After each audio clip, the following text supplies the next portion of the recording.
লও সখী। এই থামো তুমি, এই কি পরছো এটা? কেন মডার্ন ড্রেস পরেছি? কি মডার্ন ড্রেস? এটা তো মেয়েদের ড্রেস। যাও চেঞ্জ করে আসো, যাও আগে চেঞ্জ করো।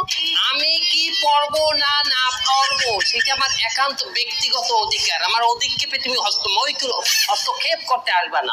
তাহলে আমিও আমার বান্ধবীর বাসায় কাকে সাথে নেব না নেব সেটা আমার একান্ত ব্যক্তিগত ব্যাপার, তোমাকে আমি নিতে পারবো না। আমার নেবা না কেন? সেটা আমার একান্ত ব্যক্তিগত ব্যাপার। তাহলে বিড়ি হুন্যে রাখ, আমি কেন লইয়া সংসার করমু না না করমু এটাও আমার একান্ত ব্যক্তিগত ব্যাপার। আমি তোর লই সংসার করমু না, আমার ঘর দিয়া বাইরা। এই তুমি এটা কি বলছো? আমি আমার ইচ্ছা কারে নিয়ে সংসার করমু না না করমু, তুই বাইরে, আমার বাড়িতে বাইরে।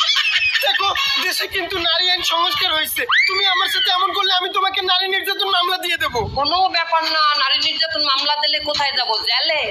কোনো ব্যাপার না, তোর না অর্ধ উলঙ্গ মাতারি লইয়া, তোর না অর্ধেক বেটা অর্ধেক মাতারি লইয়া যে সংসার করে যে চিৎঘাত আমি করছি, অর্থই জেলে মনে হয় যে কম আছে। তুই বাইরে। দেখে নেবো তোমাকে আমি।